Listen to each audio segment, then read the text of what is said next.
이 차트 분석과 기술적 매매로 미래를 맞출 수 있다는 쉽지 않은 일이라는 거죠. 차트는 수급과 이런 힘의 세기와 과거에 대한 데이터를 보여주는 거지, 백미러지 미래를 보여주는 천리안 구술은 아니라는 겁니다.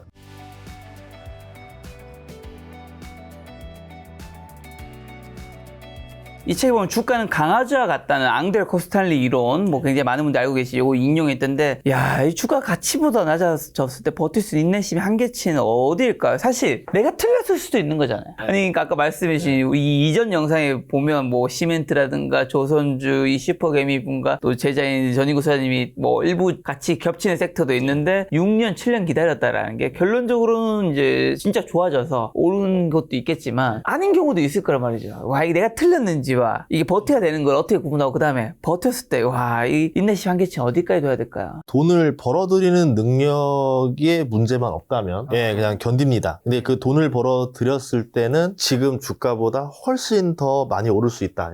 그 기업에 벌어들이는 이익이 올라가니까. 그러니까 그 기업이 보유한 현금 자산이나 이런 걸 보는 게 아니라 미래의 기업이 벌어들일 영업이익 이런 걸 보는 거예요. 영업이익이 어마어마하게 터지고 급성장하고 있는데 주가가 안 오를 리는 없단 말이죠. 그러면 그거를 기대해보는 거죠. 그런데 상황상 이게 지금 안 맞아떨어지는, 예를 들어서 시멘트 같은 경우는 건설 경기가 갑자기 죽어버린다던가 이러면 소용이 없는 거잖아요. 근데 그때는 뭐 제 생각이지만 초입의 느낌이 왔을 때는 좀 버렸다가 나중에 좀 사도 된다 생각하는데 그게 쉽진 않더라고요. 왜냐면 어떤 게 먼저 오를지 알 수가 없어요. 저 같은 경우도 예전에 메디톡스라는 걸 되게 좋게 봤었는데 보톡스를 처음으로 우리나라에서 만든 회사입니다. 주가가 10,000원이었었거든요. 시멘트를 버리고 이거로 갈까? 아니면 그냥 유지할까? 이랬는데 이 메디톡스가 시멘트가 4배에서 10배 오르는 사이에 메디톡스는 88배가 올랐어요. 선택이 어떻게 될지 몰라요. 그냥 어떻게 될지 모르지만 어쨌든 이게 앞으로 미래에 돈 벌고 잘 될 게 있다라 그러면 기다리면 되고, 스트레스가 심할 때 어떻게 견디냐면 아까 말씀드린 뭐 일을 열심히 해서 장을 웬만큼 쳐다보지 않으려고 노력하는 방법도 있을 거고, 아니면 그 기업을 공부하면서 혹시 이 기업이 돈 벌어들이는 능력에 내가 잘못 알고 있는 건 아닌가? 문제는 없는가? 다시 한번 검토해 볼 수도 있고요. 아니면 더 사버리는 방법도 있고요. 근데 저도 여러 번 해봤지만 뭐 머리에 원형 탈모 온 적도 있었고, 주식과는 그냥 나 다른 삶을 살면서 뭐 다른 신경 안 썼던 적도 있었고, 각자만의 방법으로 그건 해결해야 되는 것 같아요. 그러니까 오늘 같은 폭락장 맞이하니까 주식 투자 안 하는 사람이 삶이 행복할 수 있겠다는 생각이 듭니다. 제가 치앙마이 가서 그랬어요. 왜냐면 어제 치앙마이에서 열받아서 제가 콘도에서 나가지도 않았어요. 짜증나가지고. 그러다 치앙마이 때 한번 나갔는데 저 빼고 모든 사람이 주식을 안 하는 것처럼 보여요. 다 평온해 보여요. 거기 원래 또 평온한 도시잖아요. 주식을 안 하면 이렇게 다 평온한 얼굴을 가질 수 있구나. 그렇죠. 근데 하지만 또 이제 너무 한국 주식처럼 예를 들면 코스피 6,000 뭐 넘어가면 안 하는 사람 포모에 또 시달릴 수도 있고. 저 어떻게 되냐면 수영하면서 잠깐 이제 넣어놓고 수영하다가 다시 돌아와서 얼른 장 보고 다시 넣고 다시 수영하고. 전업 투자를 하지 않아 오히려 또 장기적으로 큰 수익을 올릴 수 있다고 이 책의 저자가 주장하시던데, 직장이나 학업을 병행하는 투자가 심리적으로 더 유리한 이유는 뭘까요? 훨씬 유리하죠. 첫 번째는 캐시 플로우가 계속 돌기 때문에? 그것 때문에 불안감이 사라져요. 그러니까 아까 말한 대로 오늘 장이 안 좋았잖아요. 근데 제가 아까 말씀 뭐 드리냐면 한 달마다 6번씩 나눠서 사지 뭐 이러면서 또 월급날마다 들어올 때마다 빵빵빵 사버린다 이런 전략처럼 월급이 있으면 저점에 분할 매도해서 평단가를 떨굴 수 있다는 자신감이 있잖아요. 근데 전업 투자자는 그게 안 됩니다. 그렇기 때문에 현금 비중을 항상 들고 있어야 돼요. 어떻게 될지 모르니까. 근데 이게 기회 비용의 낭비가 되는 거죠. 또 현금 비중만큼. 근데 만약에 이제 뭐 사업을 해서 현금을 벌어들인다던가 뭐 근로자라던가 이러면 현금 비중을 최소로 두고 대부분을 주식에 비중을 둘 수 있으니까 효율이 훨씬 더 좋은 거죠. 그런 면에서 저는 저도 그렇고 스승도 그렇고 전업 투자자보다는 직장인이 투자하는 게 훨씬 더 낫다라고 생각을 합니다. 손실을 보았을 때 또 물타기를 하다 심리적으로 무너지는 경우가 많은데, 실패한 투자를 인정하고 손절매를 해야 하는 결정적 신호는 뭘까요? 기업이 돈을 벌어들이는 능력에 타격을 받았을 때, 예를 들어서 기업이 돈 버는 능력을 소장님이나 스승님이 제일 중요하게 생각하네요. 실적인 거네요, 결국엔. 실적이죠. 예를 들어서 제가 이란 전쟁은 뭐 시간의 문제지 결국은 타격을 주는 게 아니라 했잖아요. 그러니까 아까 뭐 분할이고 뭐고 들어갈 수가 있는데, 만약에 AI 쪽에서 붕괴가 일어나거나 우려가 터진다? 그거는 뭐 팔아야죠. 팔아야 되는 거죠. 그건 돈 버리는 능력이 상실했기 때문에. 그래서 악재도 그런 식으로 구분을 하는 거예요.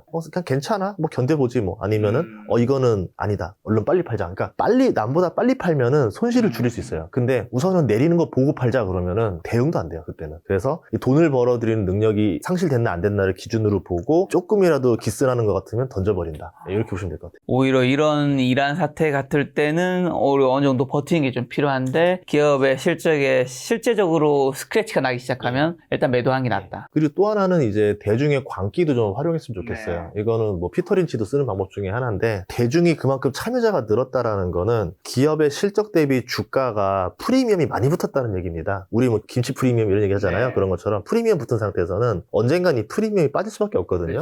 그럴 때는 주식을 팔고 나오기가 좋은 때인데, 이제 안타깝지만 그럴 때가 또 더 많이 올라요. 기업의 실적만큼 주가가 오르는 게 아니라 이거 받고 더 오르는데, 원래는 10,000원에서 20,000원 가야 될 주식이 20만원 가버리니까 이제 사람이 미치는 거예요. 가치 투자자는. 그래서 이제 뭐 저도 낸 생각은 뭐냐면, 이미 프리미엄이 붙어버린 상태부터는 바로 매도하지 말고 분할 매도하면서 서서히 매도하면서 그 중간적인 어느 가격에서 빠져나오자지, 내가 고점에서 무조건 팔고 나올 거야, 이런 마음을 안 가졌으면 좋겠어요. 그리고 단기 주가 흐름은 또 신의 영역이라고 이제 이 책에서 말을 하던데요. 차트 분석이나 기술적 매매만 의존하는 투자 방식이 위험한 근거는 뭔지랑, 그렇다고 해서 차트 분석 기술적 그거를 아예 안 본다 의미는 아니신 거죠, 그렇죠? 그렇죠. 다들 기본은 다 잘하죠. 근데 이제 뭐냐면, 이 차트 분석과 기술적 매매로 미래를 맞출 수 있다는 쉽지 않은 일이라는 거죠. 예를 들어서 우리 저번 주 금요일까지 삼성전자 차트 얼마나 좋았어요. 뭐 계속 신고가 찍고 계속 양봉 쌓고 그러면은 이평선부터 다 받아주면서 올라가잖아요. 얼마나 좋은 차트예요. 당연히 다음 주에도 이게 그대로 이어질 거라 봤던 거죠. 근데 이란 악재같이 이런 외부 변수가 등장하면 차트에서 나온 흐름과 다르게 미래가 붕괴돼 버립니다. 꼬여버립니다. 이게 예측이 안 되는 거잖아요. 근데 이제 이거를 내가 맞출 수 있다라고 자신하는 건 안 된다라는 거죠. 그래서 차트는 힘의 세기, 수급과 이런 힘의 세기와 과거에 대한 데이터를 보여주는 거지, 백미러지 미래를 보여주는 천리안 구술은 아니라는 겁니다. 또 강남 아파트를 매수하지 말아야 할 이유를 이 책 인생 마지막에 쓰는 주식 투자 교과서에 담겨 있던데, 주식 전문가로서 바라보는 향후 부동산 시장의 판단은 어떻게 바뀌는 거죠? 매수하지 말아야 할 이유는 뭐죠? 우선은 두 가지인데요. 비싸다죠. 비싸다. 이제 예를 들어서 이제 개인의 소득 그 여력 대비 너무 많이 올라가 있다. 예를 들어 이제 뉴욕의 소득 대비 뉴욕 집값이랑 서울의 소득 대비 서울의 집값을 보면은 서울이 훨씬 더 집 사기 어려운 환경이잖아요. 그러면 이게 지속될 수 있는가에서는 쉽지 않을 것이다라고 보는 겁니다. 그럼 그런 상태에서 서울에 소득이 넘치는 사람들이 계속 늘어나고 엄청 나오느냐, 그런 상황도 아니라는 거죠. 그러니까 지방에 있는 사람들이 영끌로 와가지고 이제 들어오거나 이런 상황이라서 이게 지속적으로 영원할 수 없는 상황이었다는 게 1번이었던 거고, 그럴 때는 이제 어떤 악재에 취약해집니다. 코스피도 6,000 넘어가면서 한번 악재가 딱 치자마자 순식간에 꾹 내려가는 것처럼 부동산도 빠르게 오른 것들은 다 악재에 취약해진 상태라서 어떤 악재일지 언제일지 모르지만 리스크가 있다, 이거였던 거고, 두 번째는 뭐냐면 정부와 싸우면 안 되는 것 같아요. 국가가 코스피를 올리겠다라 작정을 해버리니까 그냥 올려버리잖아요. 저도 말도 안 되는 생각했어요. 작년 1월달만 해도 2,400 정도였는데 이게 6,300이 나오는 게 말이 안 된다 생각하는데, 그냥 정말 미국도 그렇고 한국도 그렇고 정부가 올리겠다 그러면 올라가는구나. 네, 정말 국가와 맞서지 말라는 건데, 근데 지금 국가가 부동산 가격을, 서울 아파트 가격을 상승을 이게 좀 악으로 보고 있고, 그거와 싸우기 위해서 자꾸 정책을 막 냅니다. 나쁜 규제들이 계속 나오겠죠. 그러면 안 그래도 지금 취약한 상태에서 규제들이 계속 나오면은 잽을 맞다 보면 아파요 하다가 이게 점점 데미지를 먹기 시작해요. 그러면은 결국 꺾일 수도 있다라는 거죠. 그런 면에서 지금 상황에서 내가 돈이 있으면 투자를 할 때 주식을 하는 게 더 유리할까? 확률상. 부동산을 하는 게 더 확률상 유리할까? 주식이 조금 더 낫었겠죠. 그래서 실제로 지금 예금에 있었던 돈들, 부동산 대기 자금들이 부동산으로 다시 안 가고 주식으로 쏠리면서 주식이 올랐던 것도 있었던 거죠. 그러니까 일종의 돈의 흐름이 지금 이 이야기를 했던 것 같아요. 자, 인생은 한 번뿐이기에 또 큰 실패를 피하는 것이 중요하다고 강조하던데, 젊은이들이 은퇴 후 그럼 안정적인 삶을 위해 지금 당장 시작해야 할 투자 습관은 뭘까요? 주식을 하는 게 제일 좋죠. 왜냐하면 큰 실패가 좋은 게 여러 가지가 있을 겁니다. 주식시장에서 실패하는 것들도 있을 수 있는 거고, 제가 이제 오늘 얘기했지만 이렇게까지 서킷 브레이커 터지는 거는 3번 봤다 했잖아요. 리먼 때, 그리고 코로나 때, 지금. 이런 것처럼 나중에 내 자산이 엄청 커졌을 때 관리하는 방법을 모르다가 이렇게 때려 맞으면 타격이 너무 크겠죠. 근데 이제 20대 때 맞아보고 나서 이게 아니구나, 포트폴리오를 어느 정도 만들어 놔야 되는 거구나, 서로 상관관계 없는 것들로 그렇게 해서 때려 맞더라도 이거를 오히려 기회로 활용하는 전략이 필요하겠구나, 이런 것들을 연습해 볼 필요도 있는 거고, 또 하나는 인생에서 내가 영원히 돈을 벌 수 있을 거라 생각하지만 막상 그 기간이 그렇게 길지 않습니다. 뭐 40대에 나올 수도 있는 거고 50대에 나올 수도 있게 되는데, 인생은 100세 시대인데 나오고 나서 할 게 너무 없어요. 지금 옛날처럼 뭐 치킨집 할 수 있는 상황도 아니고, 자영업도 어렵고 배달도 어렵고, 퇴직하고 나와서 할 수 있는 게 없는 상태에서 이제 그나마 대한민국 사람들이 주식이라는 걸 가지고 노후를 먹고 살아야 되는 게 어떻게 보면 이제 하나의 주업이 될지도 몰라요. 나중에는. 그러면 그 투자를 꾸준하게 해서 꾸준히 자기 생활비를 벌어들이는 수준의 실력이 되려면은 어릴 때부터 미리미리 준비를 좀 해놔야 되겠죠. 근데 뭐 어떤 날은 벌고 어떤 날은 잃고 이렇게 되면 안 될 거 아닙니까? 그러니까 꾸준히 돈 벌 수 있는 아까 말한 단단한 투자를 미리미리 구축해놔야 된다라고 좀 볼 수 있을 것 같아요. 단단한 투자. 단단한 투자. 네. 최근 비트코인도 가상화폐 열풍이 또 위험한 미래 예측이라고 표현하던데 변동성이 큰 자산에 투자할 때 반드시 지켜야 할 원칙과 실제 슈퍼개미님은 비트코인 투자 어떻게 생각하세요? 안 좋아합니다. 워렌 버핏이랑 똑같은 대답을 했어요. 그래서 디지털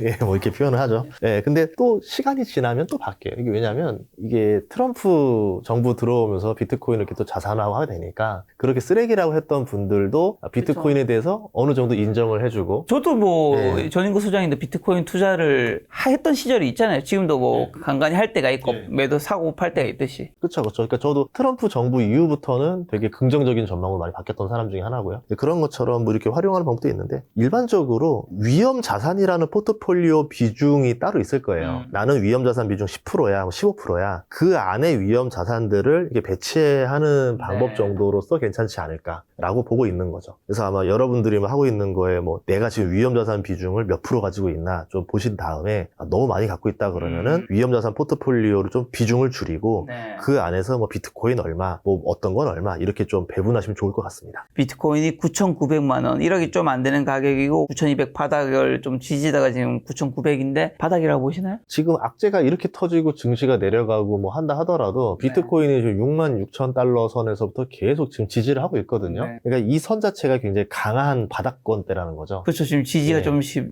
강해지고 있죠. 이러다 보면은 바닥권이 형성되고 나면은 이제 그 다음에 어떤 호재가 나왔을 때 이 바닥권부터 시작해서 올라가는 경우가 많고 아니면 우리가 알 수 없는 뭐 아까 AI 충격이라든가 이런 게 더 나오게 되면은 한 번 더 무너질 수는 있죠. 그럼 그때쯤 되면 또 2차 바닥권이 또 나올 거예요. 그러니까 바닥권 때마다 분할로 조금씩 사서 좀 버티는 전략을 쓸 수도 있겠죠. 어쨌든 인구님이 얘기하셨습니다. 바닥이다. 다들 조심하시고. 2차 바닥도 얘기했으니까 아마 여기서 또 올라가지 않겠나. 이 책 마지막에 또 인생은 다시 살 수 없다며 후회 없는 삶을 강조했는데 투자를 통해 얻고자 하는 궁극적인 가치는 뭘까요? 행복이 아닐까 싶어요. 투자라고 한다면 인구 소장님은 행복하세요? 아니요. 저는 원래 인생 꿈이 돈이 아닌 사람이에요. 저는 원래 인생이 뭐였냐면 현충원에 묻히는 게 꿈인 사람인데 이제 그때 좀 현충원에 묻혀보려고 학사장교도 가서 이제 배도 타고 해봤는데 뭐 그 기회는 얻지 못했었어요. 사관학교도 3번 다 떨어지고. 예.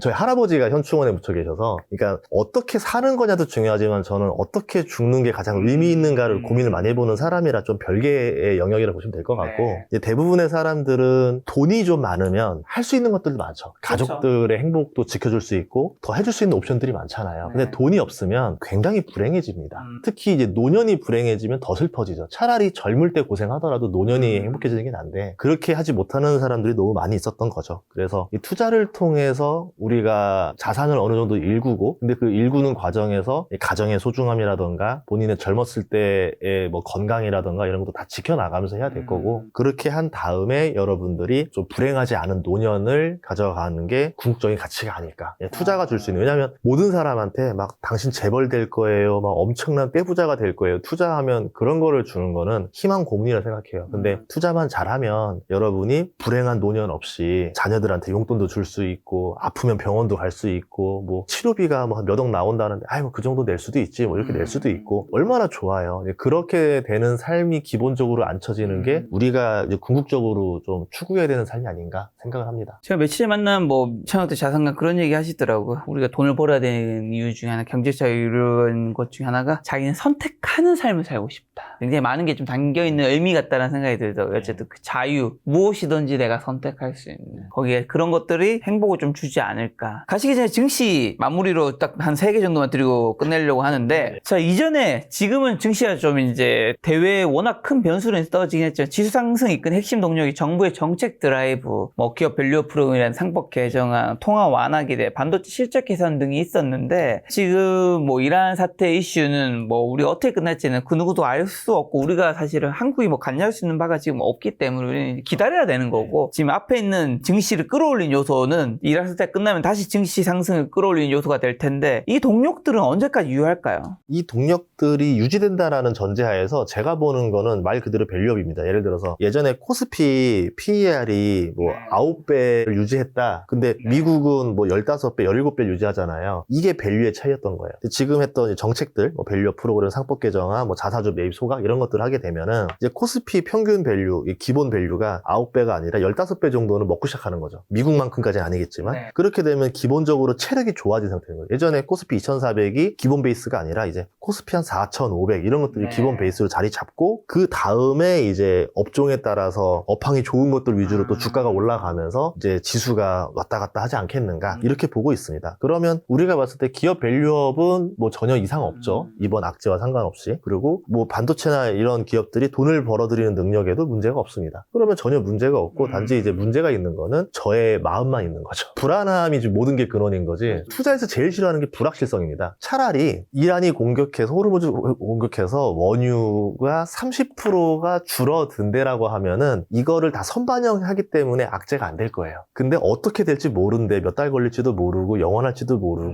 모른대라고 하면 불확실하니까 이 선반영을 할 수 없으면서 불안정해져서 셀 매도가 나오는 겁니다. 자, 오늘 전반적으로 인터뷰 해보니까 이제 소장님께서는 실적을 굉장히 중요시 여기는 분 같은데 그러면 증권주 한번 여쭤보면 증권주에서는 방금 말씀하신 정책 드라이브도 이제 좀 들어가 있지. 자사 소각 의무화한 3차 상법 개정안이 국회 통과하고 증권주와 지주사들이 이제 약간 조정을 이게 이란 사태 빼고 어쨌든 조정을 겪었잖아요. 그럼 앞으로는 주주 환원 정책이 이 증권주 지주사 리레이팅을 다 끝낸 건지 아니 앞으로도 지속시킬 수 있는 에너지가 남아 있는지랑 플러스로 주요 증권사 5곳이 1조 클럽 다수 사상 최대 실적 기록하고 있죠. 올해 일평균 거래대금 전망치도 상향 조정되고 거래 시간도 확대돼서 증권주를 증시 상승세의 수혜주로 보고 투자해도 괜찮은지. 실적은 좋아질 테니까요. 우리 증권주에 대한 진짜 트라우마들이 있어가지고요.